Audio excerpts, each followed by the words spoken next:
And we are live. This is Ian Nethercott with the famous AutoHub show. And this is a fixed op show every Friday at 5:30 East. And I thought I would start the show today with a clip from a retention show. A good friend of mine, Barry Jordan, he actually runs a Ford store in my local market. And he has a killer onboarding process to keep staff once you hire them.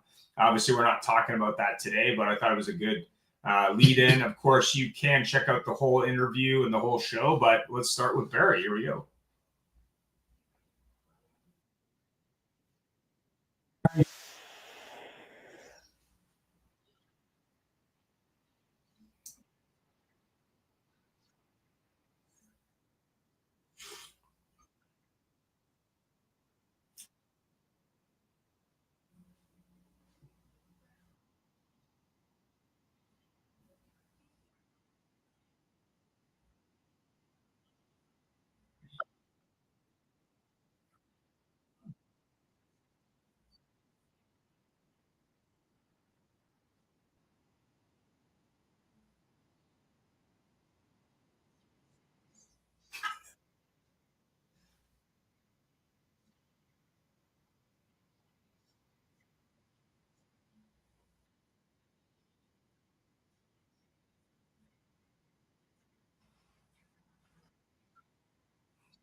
So I misquoted that. I obviously it was a little later in the thing, but if you want to watch the whole interview, you can check out the onboarding and retention show. Barry goes over his process, which is like very thorough, from like inviting the person in and going out to lunch and this and that and a bag of chips and it's a great show about that. But Barry runs a significant Ford store in my market. Anyway, so I'm going to stop for a second. Here we go.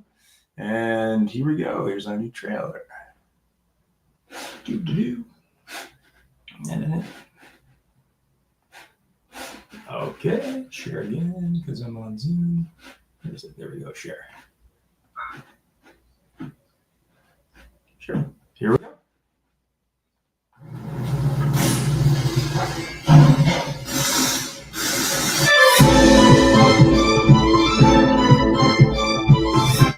And that's it for the trailer. We are looking for sponsors, by the way. So let's get into it.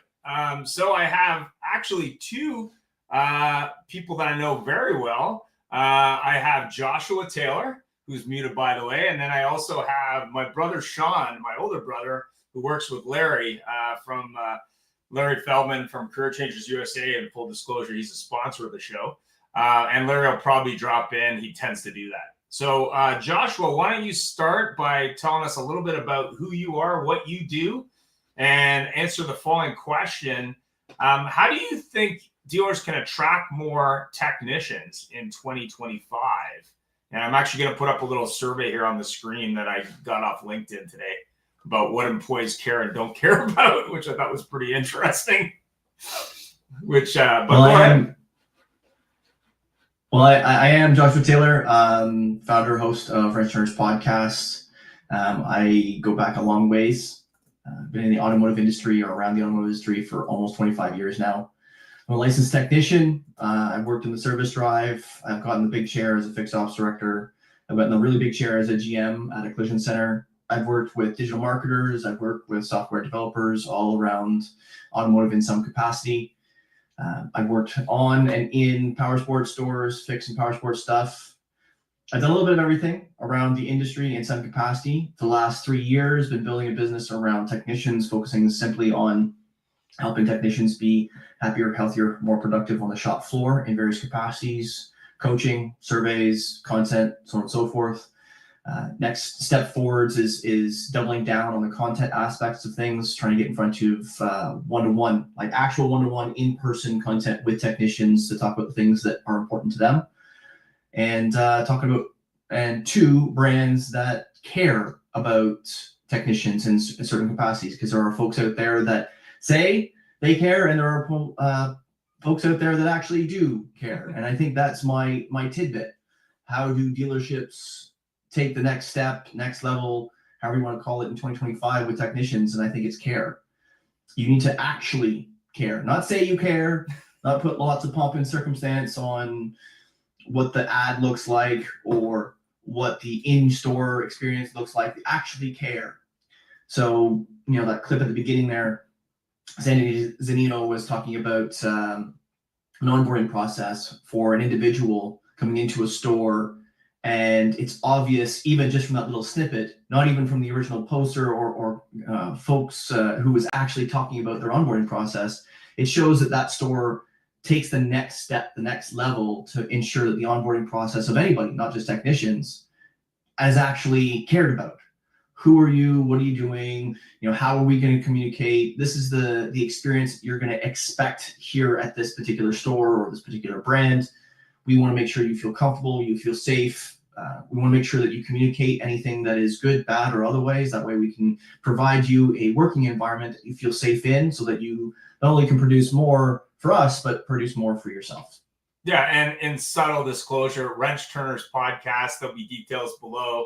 If you are a wrench turner or in the fixed op side, obviously I do a podcast on Fridays, but Wrench Turners have been around for a while. So without further ado, we don't have Larry on yet, but Larry works with my brother Sean, who's got a family history in the car business, being that we've been in it for 3 generations, but is a headhunter by trade.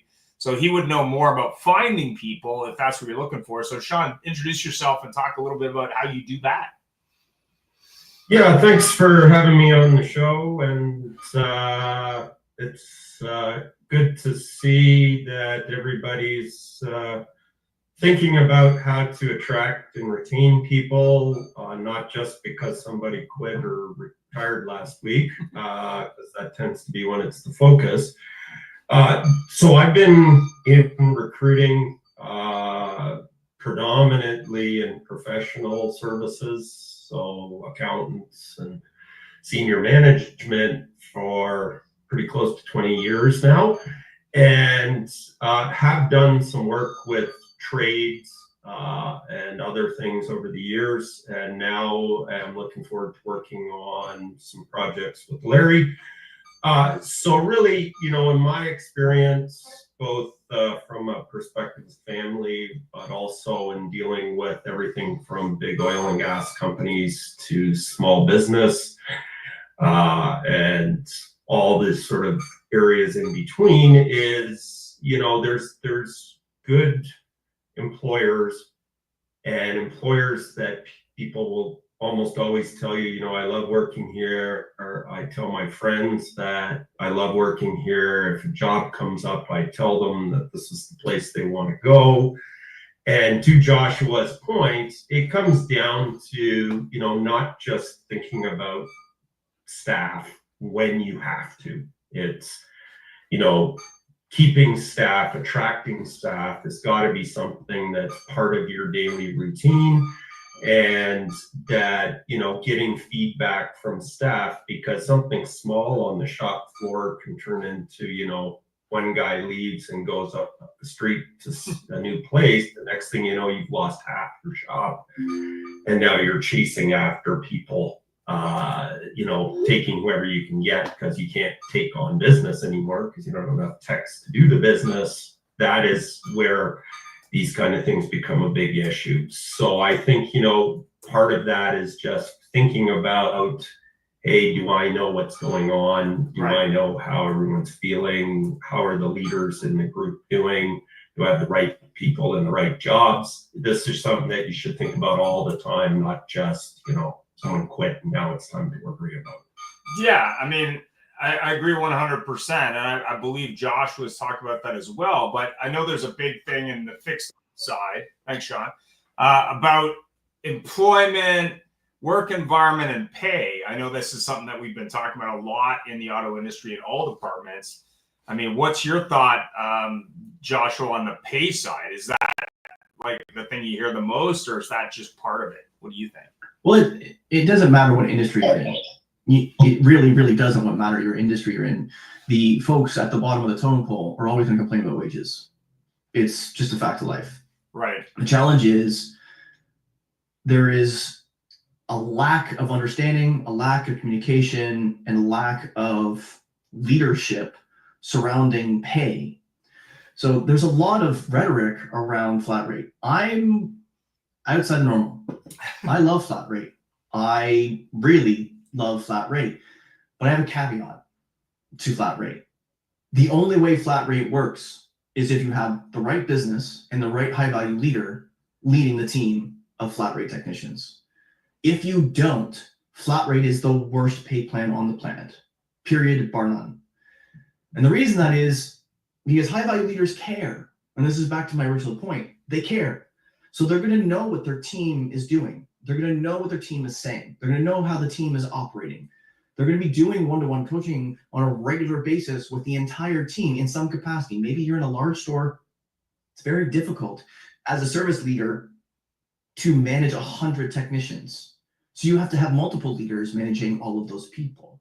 But those leaders are the ones doing the one-to-ones with the technicians. So managing all of that is still one-to-ones, understanding sentiment, understanding empathy, understanding how these people operate on the shop floor. Conversely, that same thing, you're talking about attracting technicians in 2025. If we're expecting technicians to do video MPIs, in many circumstances for free, I'm not for or against free or paid MPIs. That's not what we're going to get into today. But we're expecting them to do video. We're expecting service advisors to do video. We're expecting salespeople to do video. And yet not a single one manager that I have seen of late, save one, my buddy in crime, DTJ Daryl Terrell Jr., is actively doing video for himself and the team to show what it's like to work at the store, right? My friend and compatriot, Zach Perkle, doing active video about the store, what it's like to work there. Who are you working with? What's the service drive like? What's the culture like? Put it on video. How can we be, as service leaders, be so hypocritical to say we expect all of these people to do all of this video to showcase our store, and yet as leaders aren't doing it ourselves to showcase the store to attract talent in? Josh, it's easy. It's simply easier to tell other people what to do than to look in the mirror and make sure you're doing what's right. Yep, 100%. Again, why the conversation about pay gets squashed as soon as you have a high value leader. High value leaders change lives. They really, really, really do. You can take somebody who has been bashed in the face for a decade as a technician or as a service advisor. You put them in front of somebody who knows how to lead. It's like the last 10 years of trauma didn't exist because they feel wanted, they feel needed, they feel validated, appreciated, and cared for. Again, I use that same four-letter C word. Care. Hey, Josh, and they're in the end of the business where there's the least appreciation. People come in to buy a car, they're happy, they're excited. Nobody's excited to be in service. Why is it broken? Why wasn't it fixed the first time? So that's where we need even more nurturing, and you get even less. It's a very strange conundrum. Why didn't you know I was going to get a flat tire an hour before I went on vacation? Why didn't you know about this, right? I've got a $5,000 vacation that I got to go drive to. I'm going to go drive down to the marina to get on the cruise ship. If I'm late, I don't get on the boat, and then it's gone. Like, it's your fault, right? And, we have all kinds of those conversations. The service drive, I call them 445 specials. We talk about service advisors and technicians. Having a vehicle come in at 445 that needs all this in a bag of chips, one of the greatest Canadian phrases ever. All this in a bag of chips. I love it. And being able to sell it as a service advisor and know that you've got a team of technicians behind you that are going to take care of the customer and they're going to be happy to pay for whatever that 445 special is. That is the thing that service leaders and general managers need to be looking at. How do I cultivate a team atmosphere so that when a customer comes in, it doesn't matter what time of day it is, it doesn't matter what the challenge is or what's wrong or what's broken or whatever, that customer can come in, feels like they're cared for because the team is caring for them. Yeah. How do we Hey, build that? Josh, one sec. That's endemic though with dealerships. How many, even on variable, how many people walk into a dealership and ask about a sale car or something, and nobody's told the team what's on sale, what the new rebates are, what the new programs are? That just seems to be endemic in our industry, front and back. Larry, does it matter what industry we're talking about? Because from what I understand, when you go outside of our automotive bubble and you talk to anyone in retail fashion, you're talking to anyone in retail mobile sales, meaning phones and tablets and things of that nature, it doesn't sound like it's any different anywhere. So I don't think it's endemic necessarily just to automotive. I think it's Joshua, it's low endemic end. on the planet. Ian, if you don't mind me sneaking in a commercial, and Sean, it's No. probably great to see your smiling face. No worries. May 21st, myself and Sean Armour are going to do a sales BDC workshop. We're going to have a ball. We're going to make people better. And Joshua is going to do all the videography. We're super excited to work with him. Rock and Josh, roll. the reason I'm bringing this up, A, is a commercial, and B, to reinforce your point. I have reached out to 10 hotels. 3 of them actually talked to me. The other 7, I'm waiting to hear from. I guess they're not as hungry for money as everybody else should be. And It's the world we live in. let's double down on that, Larry. How many days is that? How many days is that? Is it 1 day, 2 days, 3 days, 4 days where those 7 haven't talked to you? Well, it started yesterday, but listen, it's just the world we live in. There was a time when there was a certain civility, and people didn't want to offend you because they didn't want to offend you. And then past civility, there was, well, I don't want to lose my job, and if so-and-so complains, I will. Now people just don't care.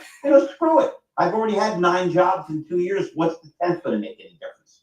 So that's why when you do have good techs, good salespeople, a good wife, husband, kids, you got to let them know you appreciate them and you care and you want to nurture them. Because if not, they'll find somebody that will care and nurture them. So from that standpoint, Larry, what would you say is the most important priority for a service leader, for a GSM and GM? From that standpoint, obviously picking up the phone would be one. But what's one thing that these 3 leaders, service leader, GSM, or GM, can do tomorrow? Actually, tomorrow's Saturday, so Probably not. Monday morning, 9 a.m. They walk into the shop. Yeah. And you've heard me say this before. I had a 2-piece plan. It worked wonderfully for me where my guys up front hated my guys out back, and I changed that. First, you need to have regular sales service meetings. So the silos come down and they're not strangers. The other thing, and this is really simple, but boy, did it work. When I did a big contest at my store, it wasn't sales against sales. It was sales, service, BDC parts, and a body shop, and the detailers cut into 3 pieces, all battling each other. All of a sudden, people that didn't know each other, didn't like each other, were best friends. We got to pull these people together. We've got to convince them that everybody needs everybody, right? If you're a great salesman and you can't get your car cleaned and the people think of it overnight and change their mind. If we don't sell the car, you don't have anything for service. And if service doesn't keep them happy, they don't come back. So it's a matter of pulling everybody together, showing it's a symbiotic relationship. And I think it's just being nice to people and being responsive. Listen, how did I get involved with, and I'm lucky to be involved with Ian's brother, Sean, great guy. How did I get involved with Ian, and how did I get involved with you? I reached out to you, you reached out to me. We started an immediate, long-lasting friendship. It's not complicated. I'm very inexpensive in terms of recruiters, but it's still a lot of money to replace people, not to mention all the stuff you lose in the middle. So you would think, particularly in service where there's far fewer techs than there used to be, they would take the time to nurture them. Does that make Yes, 100%. And the thing that I would say that actually is attractive, other than yourself, Larry, but attractive to get people in. I was going to say stop the call because I almost never get You're going way ahead. If you're doing those, as Larry suggests, you have a phone and a $25 tripod that goes up 5 feet. Record it. Just record those once a day, every day. pull something from that That's your shop mistake, meeting. Josh. That's your mistake. Most people don't know how to use a phone. They don't understand what the buttons are for. They don't understand that green button to answer a damn call. So that's your whole fallacy, though. You know what I mean? Well, they can use a camera. It doesn't matter whether it's a camera or a phone, but set up a camera and video that. Well, Take something that doesn't say anything private or anything inappropriate. Obviously, you want to cut the cussing out when you're talking about on the shop floor and things of that nature. You don't want wait a minute. You don't want to bleep that out. Videos, Josh. You by now you guys are all tired of seeing my videos on LinkedIn, testimonials, my little funny things. What would happen if a manager did a 15, 30-second video and had his arm around one of his guys in the shop and said, "Man, am I lucky to have so-and-so as a tech? Boy, do you believe what a great service advisor we have here?" What would that mean to the people and to their family to see that I'm appreciated, I'm cared, and the boss knows who I am? And that's why I bring him up, because DTJ does that very, very thing. He picked up the torch that Sean Butler put down, and he has been keeping it up. I'm pretty sure it's either weekly or bi-weekly that he's doing it, but he is showing his staff that he appreciates them. And more importantly, he's showing his guests that he appreciates his staff.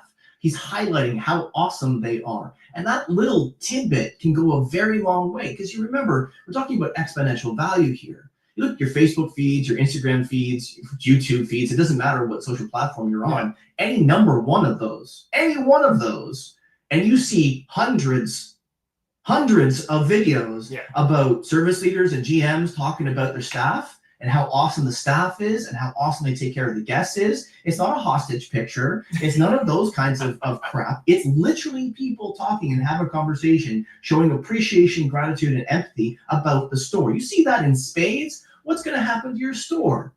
From a recruiting standpoint, Darren doesn't have to is that guy doing a really great job with his staff? Absolutely.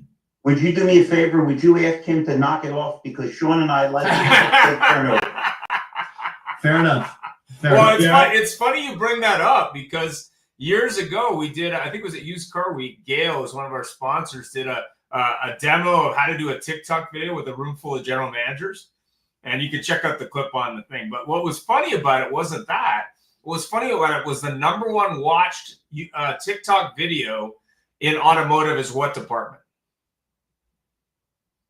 It was service, and the techs were happy, and the videos were short and silly, but they got unbelievable response. I remember that. Remember they made us wear sunglasses. Yeah, the response from a technical video from a tech side that's interesting is something like 10 times the response you get from a salesman trying to show a car, for example. And it was interesting because you bring up the celebrating the techs, and there's a group, I think they're called Centes, and they do a lot of that. And there's a bunch of other groups who do it as well. But I'm not sure. I think it's Valley High Toyota. He does some crazy stuff. But at the end of the day, it's amazing. Yeah, that whole team over there at Valley High is amazing. They were on last night, and we were talking about social lead generation and social channels. And Brian was on there. Nathan, I can't remember. I don't think I can pronounce Nathan G's last name to save my life. And Nicole, again, I don't think I can pronounce Nicole's last name. But late on in the show, Robin Wilson came on and started talking about all of the different things that she does specifically for sales and variable, and talking about what they do for social through Social Grenade and all of those kinds of things.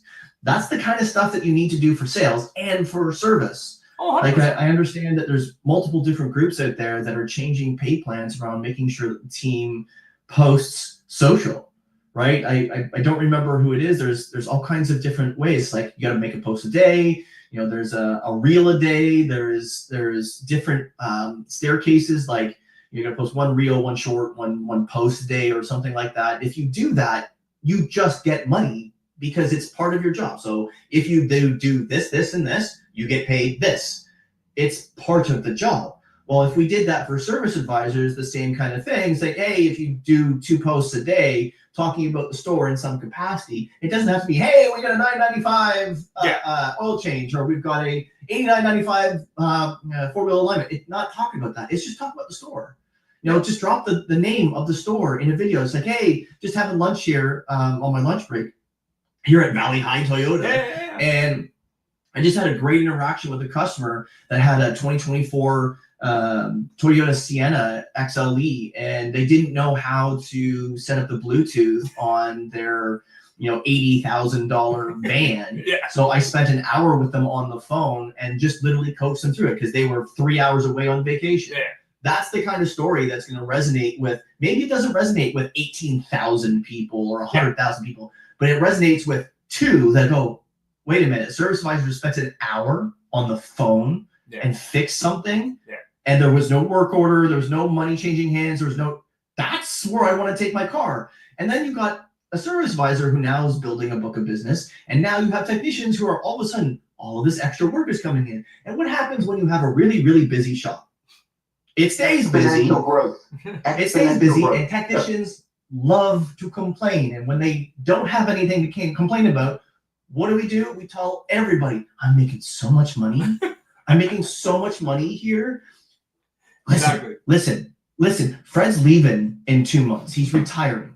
You got to get in here. Get your resume in here today. Fred's leaving. He does like 16 hours a week, and he's 65. You need to get here today. Talk to the service manager. Fred's leaving in 2 months. Get your butt in here now. Let it do recruiting for you. Yeah. Well, it's so funny that you bring it up too, because when you're looking at recruiting young techs, and more importantly, techs from the next generation, as we see older techs out there, you got to spread the love about the dealership, but also you got to spread the word. Like if you're a customer looking at, say, 3 different Toyota stores, and one's got a huge presence about how great their experience is, both from staff and maybe from customers, you're probably going to get your Toyota fix there, right?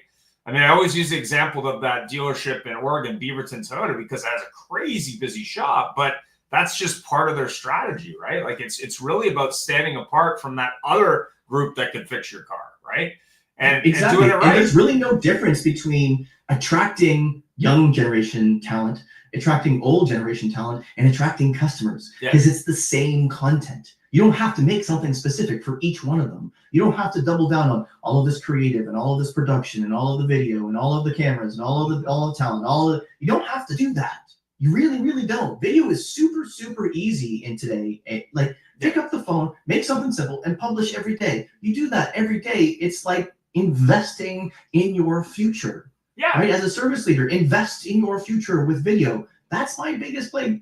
It's a little bit biased. I'm promoting video, but I digress. It literally, customers and technicians and service advisors and salespeople, let the world know who you are and what you do. Exactly. Like we interviewed a guy, George Saraglu from Toyota store in Toronto, and he does videos every day where he just does one take.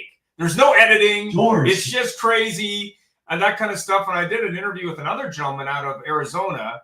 I think he's a Nissan fanboy, essentially, sells Nissans. And he says, listen, I sold 90 Nissan Z, and Nissan USA was like, how the hell are you doing this? Like, we need to talk to you about what we're not doing right. But Sean, you had a thought? Go ahead. Well, I was just going to go back to what Josh said about the fellow saying to his buddy, hey, you need to get in here because somebody's leaving. And, to me, and I think Larry'd agree, and Josh definitely agrees, that, the best kind of attraction strategy is if your employees are going out saying, hey, you need to get in here. That's the way to get the people who will work with the team and make a team, right? Because they already know each other, so presumably they're going to get along. But that kind of environment where people are going out and preaching to everybody, whether it's through video or phone or at the local bowling alley on Saturday or whatever people do in their spare time now, that's how you're going to get the best quality of candidates, the best quality of staff, and keep your team cohesive so you don't have to worry that people leave and people are coming and going. And just going back to the whole compensation piece, because we haven't really gotten into that, but very rarely do people change jobs from a job where they're happy because someone offered them a little more money, right? If someone's only making $20 an hour, maybe 22 is a big deal for them. But generally speaking, people are in a job and they change jobs because of all of these things that aren't working for them while they're there, right? And it's not It's not about money. It's not even about something like how many times they get a hat or a party or any of those things at work. It's, how do they feel going to work? Are they happy every day? And are they feeling that there's a path for them to make more money and be more successful and move up in the company? And if they don't have that, and oftentimes people go, well, they're just service techs in the back, and they're here, they like to monkey around with engines and stuff. So Larry referred to it very well to say, car dealerships are big enough companies that you get these divides between staff and front and back, and that will kill a company a lot of times with talent attraction, because might be a great sales organization, but nobody wants to work in the shop, or a great shop, but nobody wants to do sales. It's getting everybody to work together and have that cohesive environment that's key to any sort of company, whether it's automotive or not. So that was just my thought. You got don't a rise comment. your level of I got a ambition, you fall comment. to your level of tolerance, right? So I got a Oh comment. yeah, I got a I comment think from we've all LinkedIn. I got a comment had from jobs LinkedIn. where you're at a place and you're going, I really don't feel like going to work today because this place is terrible and I don't like my boss and I don't like most of my coworkers. Someone comes along and offers you the same amount of money, you're probably going to leave, right? Because you don't want to go to work, and why be miserable all the time? But if people are happy, like, it usually takes more than just a little bit of money to get them to move. So, focusing on making sure people feel supported and part of a team, that's the real key.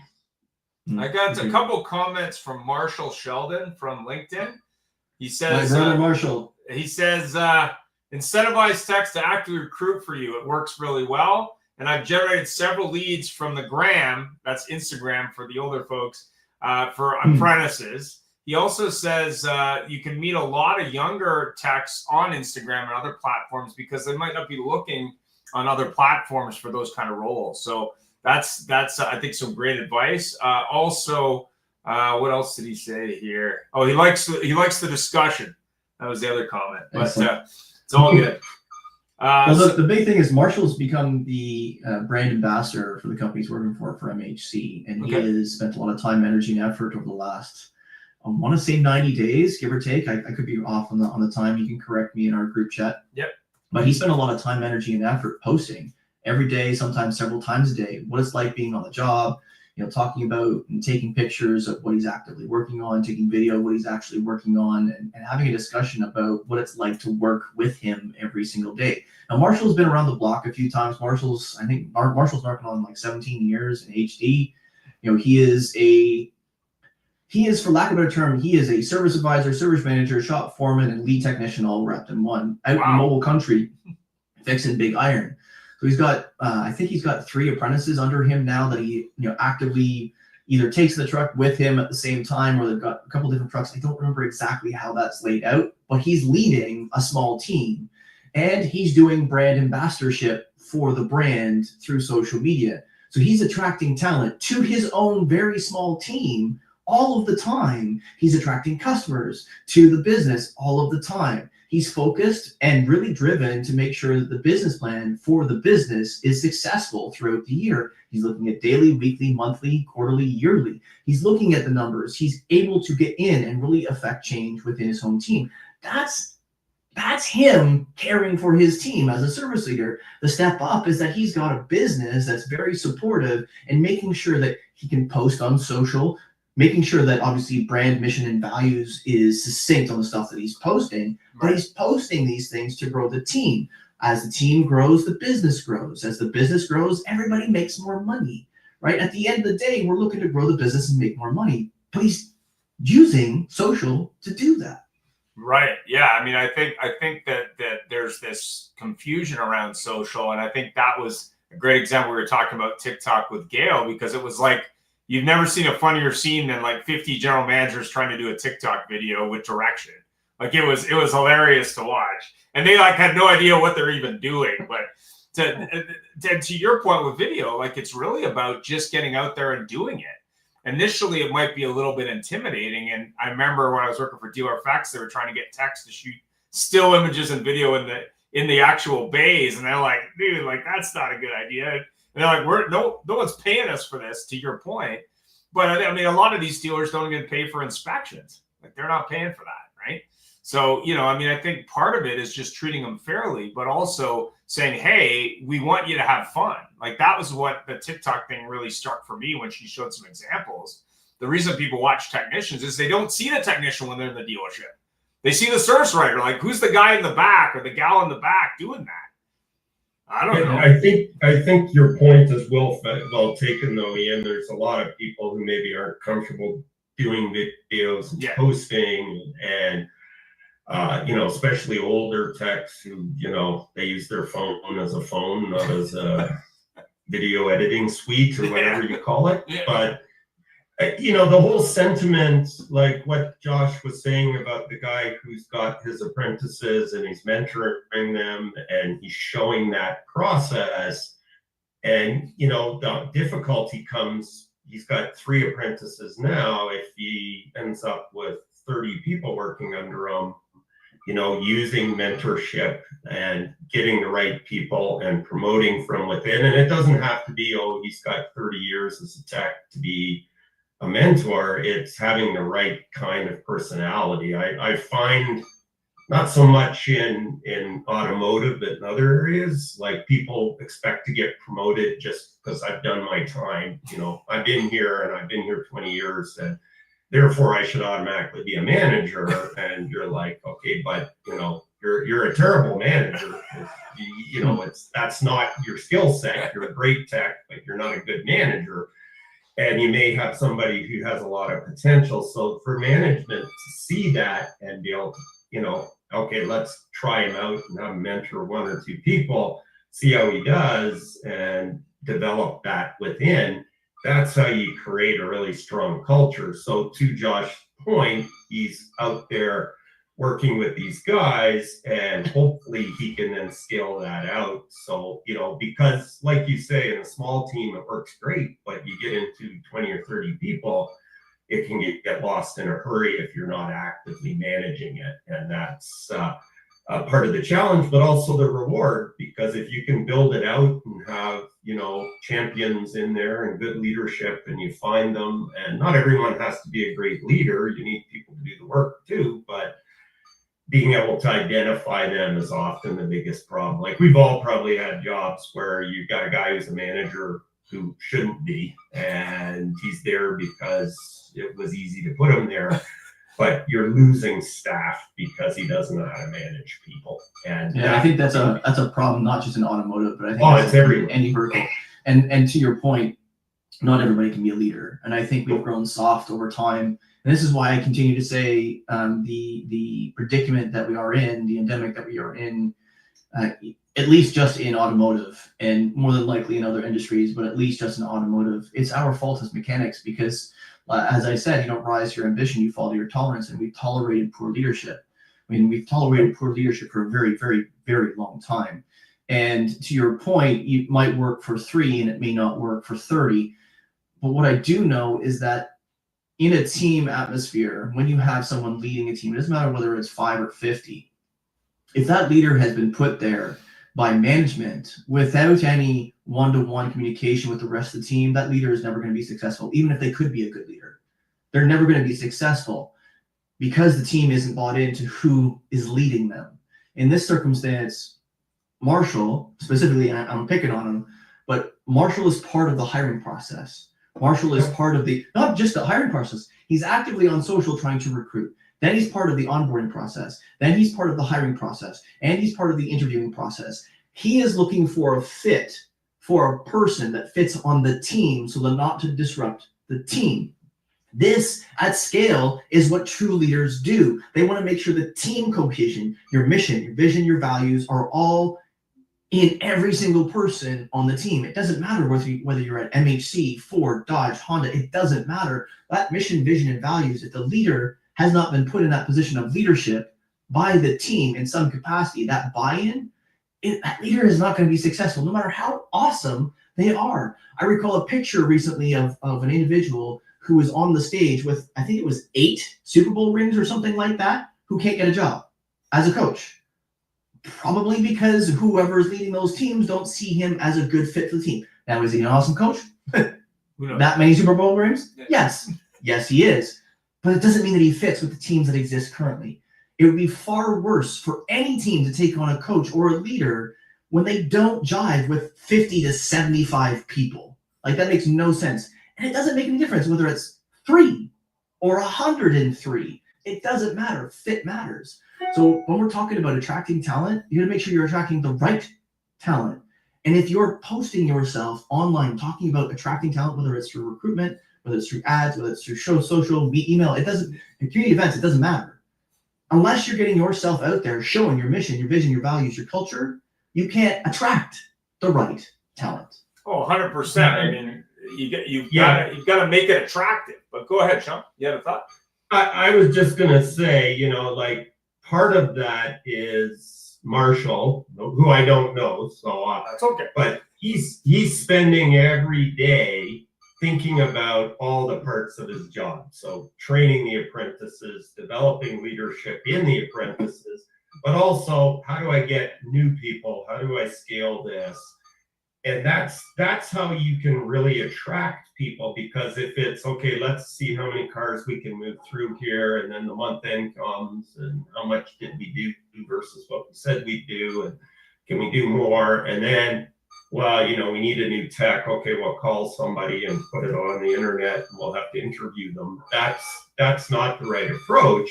And to your point, Josh, you need an organization that supports, that says, having the right people in the job is vital to our success.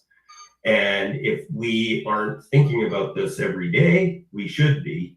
And that's how you're going to get to that point where, instead of having to, have a nightmare every time somebody retires or quits to find somebody, you're going to have people coming constantly, and the people who don't fit, you can say, hey, you're not a fit. We're sure you're a great tech, and move on. But, we are looking for people who fit in here. And that's really the key thing, is to have that choice.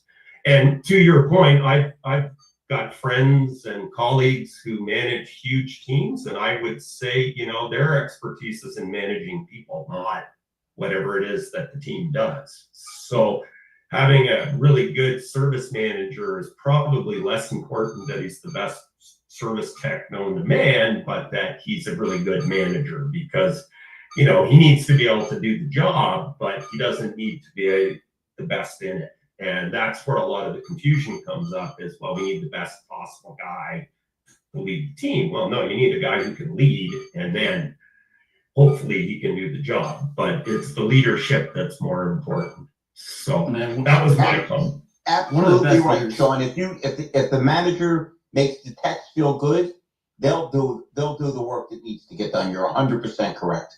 Yeah, and they'll be happy doing it. Another comment from Marshall. Most of every day is spent in the back of my mind how I can grow my business. Techs are the key to that. So I can grow my current techs and attract new ones to the farm, and that goes with that. So that was pretty good. Well, from a slightly different standpoint, from attraction standpoints. Yeah, go ahead. One of the greatest things that I've seen from an attraction standpoint is being transparent and publishing, not necessarily video, but publishing who, what, where, when, why, how, global 30,000 foot view information anywhere and everywhere about the position, the store, the leaders, everything. A friend of mine, Ansley Williams, does an absolutely epic PDF document. And I don't know whether she supplies them to John Fraser, or John Fraser has somebody else do them for him, but they're effectively and similarly done in different ways. They're showing what the geographic area around the store is like. What's the culture, what's the ethnicities, what's the demographics, what's the incomes, what businesses are around the store in the immediate area and a slightly larger and catchment area.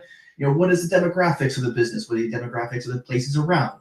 And then they break it in, and Ansley breaks down things like, what is the average income in the store? What's the average income in the shop? And how many hours on average? And what shop tools do they have? And how many times do technicians go to training in a year? And what's the budget for the training? literally laying out, and it's a really big document. Like, I think the last one I saw was like 18 pages or something ridiculous like that. It was really, really big, but it's really well done, and it's really simply communicated so that anybody can read it anywhere. Hey, John, but when also John is one of those guys you're talking about that's just a spectacular leader and guide. Spectacular. Right? So they're publishing that kind of stuff to make sure that anybody that might be interested, it might be another state away, it might be another country. Let me get some basic information on, okay, does it make sense to move? Like, maybe we're in a population dense area where, you know, I got to make $120,000 a year in order to live, right? And $120,000 a year means my wife still needs to work full time, and that means daycare, and that means this and that. What if I go to Wisconsin? I can make 80 grand a year. My wife doesn't need to work, and we can buy a house, and she can take care of the house and take care of the family, if that's your values and wants and desires to do. But those things might be the opposite direction. Maybe they're living in Wisconsin. Maybe they want to live in a population dense area because they want all the food, they want all of this, and they want all of that. But the point is, without having that piece of material that's done all of the hard work for a technician or a service advisor or a salesperson, they don't know. They're not going to do it themselves for the most part. They're not going to do the due diligence like that. It pays up to $45 an hour. Oh, awesome. It pays up to $45 an hour. How do I make $45 an hour? I'm making 22 now. That would be awesome. They take the job, they get there, and they realize that they're going to get $28 an hour, and they're not going to make any money because it's a slow shop. Like, yeah, I mean, let's talk about it. Tell people what it's about. Like, it's like when you see jobs on any platform where they don't even talk about what people make at all. It's like, here's a form letter about what we do, what we want, and then what's it pay? Who knows? Like, apply, I guess. You know, called DOE, which is depends on experience. And they why does that matter though? Yeah, and no why does that really matter? Because experience to me is experience is getting less and less valuable. And the reason I say that, because I know there's 25, 27, 29-year-olds out there that are busting ass 12 to 16 hours a day. And I'm sorry, if you're working 16 hours a day, you're putting in 2 years in one, right? So when you see 7 years on a resume, it's not necessarily 7 years. You might be 3 years because they don't care and they don't really put in the time, the energy, and the effort. Or it could be 14 years in 7 because they've literally worked their hands to the bone every day for 7 solid years, got their master tech certifications, got their ASE certifications, got outside aftermarket certifications, got extra diagnostic certifications, and they are hardcore about this job. So the experience level is, for me, especially after doing some coaching and doing some and getting feedback on surveys, experience is getting less and less. I want to see drive, I want to see output, I want to see communication capability, and I want to see certifications and training. Like, if for every year in, you need to have a serious amount of certifications under your belt. And I mean real, genuine, either branded, aftermarket, NCM, doesn't matter. Get the training, because that's the stuff that's going to make your paycheck go from 22 to 32 to 42 to 52.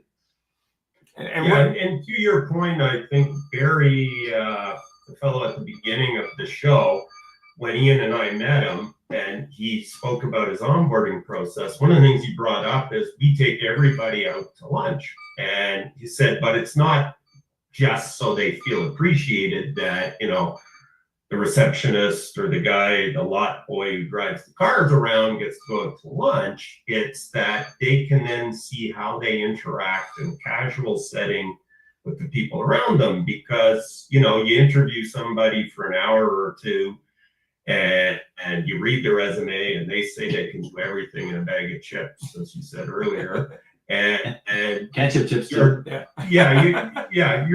taking a big risk there, because he's got 7 years experience. It seems to be good. It's at the same kind of brand that we're at. And, you know, okay, let's give him a shot. But you don't know how he interacts with others. You don't know what experience he actually has. Is he the kind of guy who sort of half does a job and then they got to refix it the next time? Or is he the guy who's going above and beyond? And that's really the trick in retaining the right people, is finding those guys and being able, and, you know, Barry, to his credit, said, you know, how they interact with the waitresses and waiters and staff at the restaurant.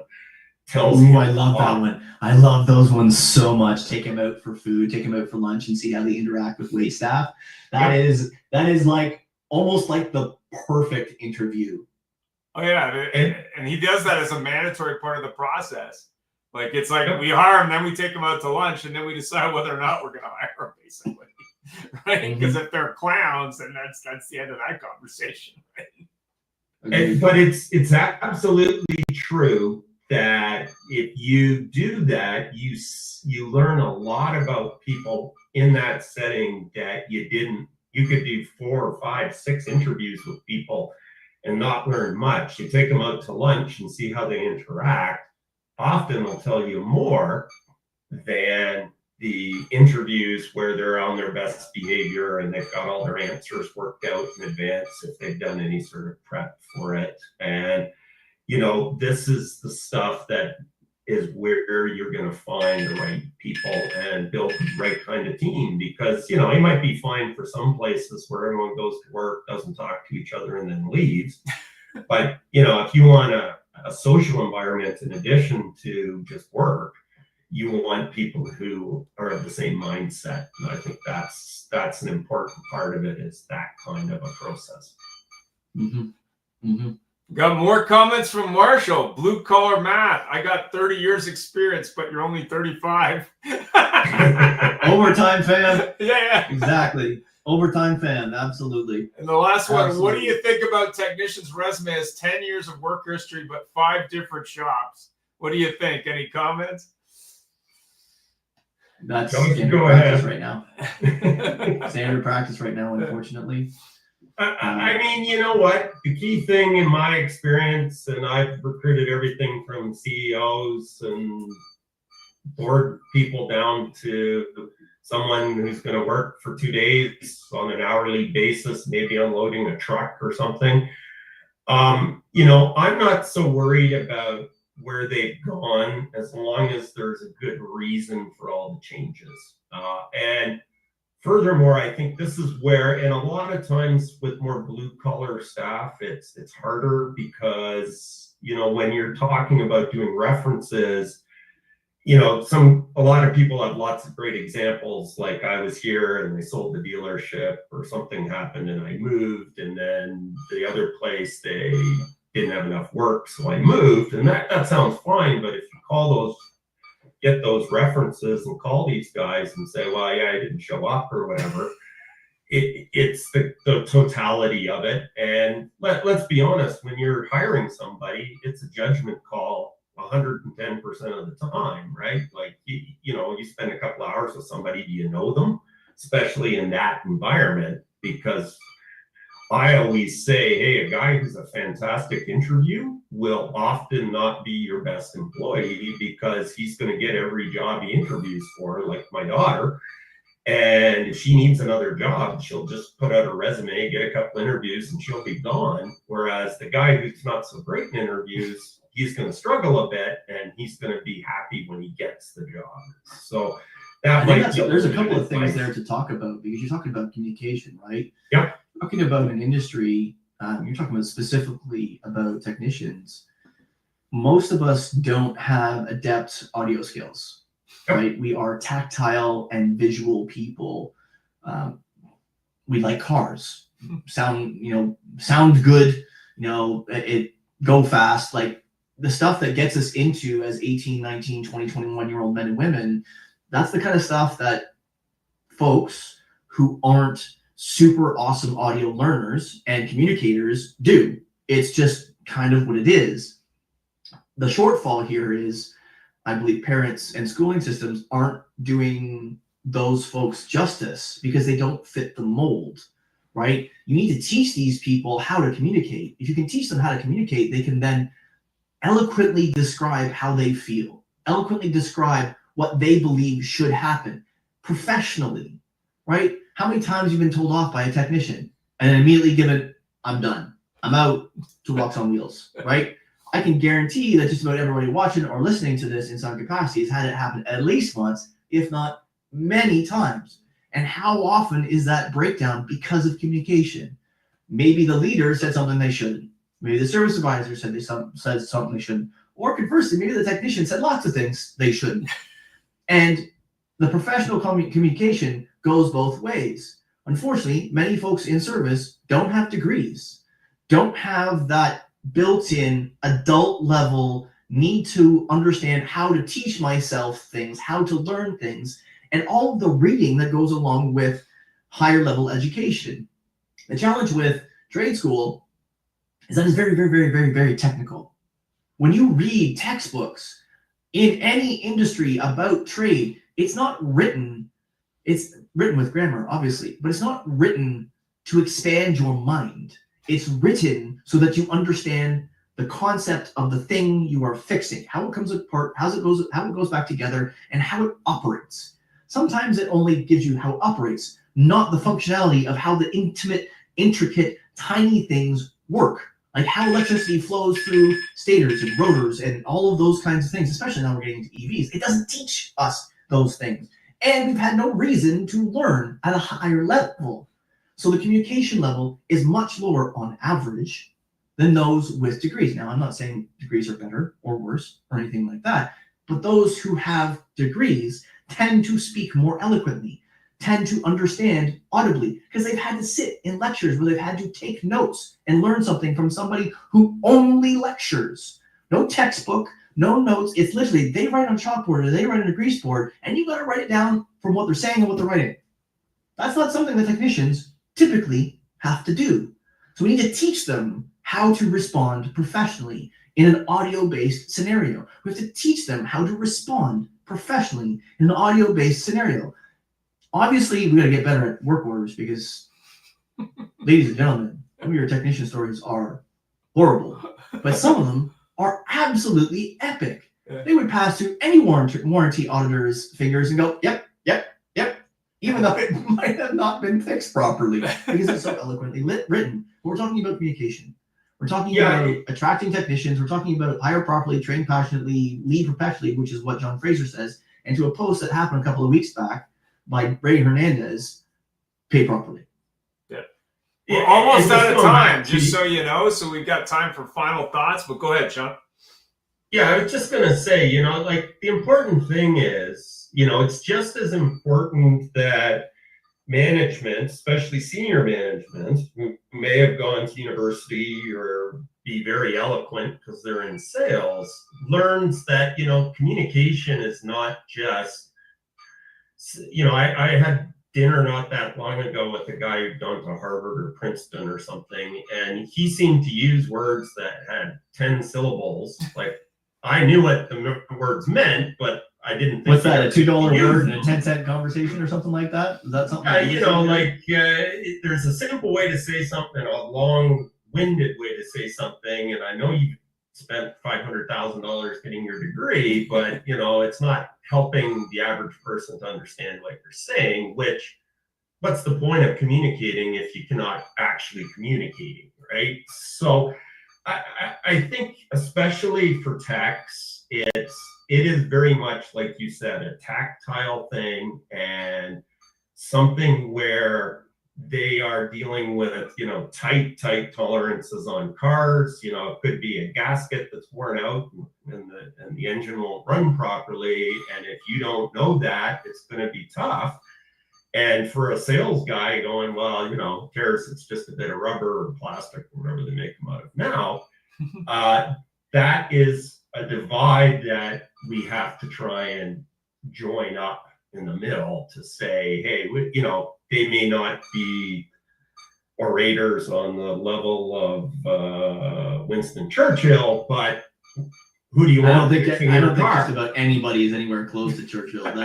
That oratory. He wasn't my first choice, but that's when it came to mind. But the bottom line is, guys who can speak well, they should probably be in sales because that's where they're going to be able to do it. And the guys who can fix things are probably in the back. And everybody, like, the reason our society works is that everybody's got their own role, and hopefully we've got people in the right roles so that they can do all these things and support them along the way. So I think, from a management perspective, learning how to communicate with the people in the shop will save you an awful lot of trouble, because if you're only talking to the manager, you should be going back there and communicating with everybody, because if the manager's not doing a great job and they all want to quit because of the manager, how are you going to ever know if you don't never talk to anybody? So that's the other challenge, right? Anyway, sorry, I interrupted. No problem, Josh. A lot of final thoughts. What do you think? I think functionally care, show you care. Don't just talk about caring, actually show you care. Do lots of one-to-ones. From a traction standpoint, make sure that you're telling the world who you are, what you do, what you stand for, your mission, your vision, your values in any way you possibly can. Talk to trade schools, talk to high schools, talk to colleges, be on premises in as many community events as humanly possible, talking about your mission, your vision, your values, and your culture of your store. I think the John Fraser's phrases stand fast in everything you do, whether it's hiring, whether it's recruiting, whether it's keeping people on, onboarding, whatever the case may be.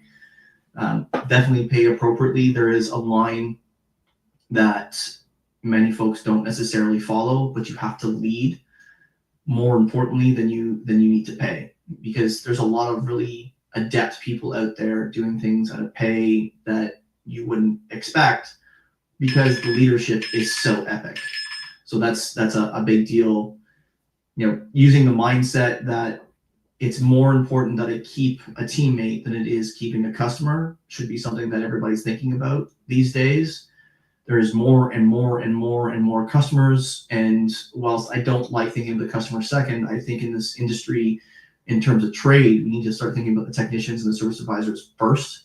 Their well-being, their making sure that you're empathetic to their needs, their wants, their desires, to make sure that they stick around, they stay, they grow, because it's far cheaper to keep them and even pay them more, even if you don't necessarily think they deserve it or warrant it, or whatever the case may be. It is far cheaper to give somebody a raise than it is to try and replace them. And almost every single time, unless this individual is toxic and corrupting the team in some capacity, it almost always makes sense just to give them a raise, even if you just gave them a raise or whatever the case may be. Right. Now, conversely, hold them accountable. That's the last little tidbit. Accountability is the most important thing that isn't done en masse, both from top down and bottom up. If you're not holding your team accountable for all of the little things, they're going to nitpick on all the things that aren't done, that you aren't doing. Hold them accountable. Let them hold you accountable. Make sure that you show that you care and prosper. Fantastic. And if you're going to be, if you're looking around about tires and service and how to sell tires, that's the next Friday's show. So if you want to know how important that is and why you should be doing it, be on that show next Friday. Same Friday time slot, 5:30 East. Thanks very much to Josh from Wrench Turners and to my brothers Sean and Larry for joining the conversation today. And remember those things. Pay people properly, treat them with respect, and hold them accountable. Have yourself a great weekend. And if you want to check out the onboarding from the Larry Show, it's about retention onboarding on our YouTube channel, wherever you get your podcasts. Thanks for watching. Have a great night. Thank you. Yep.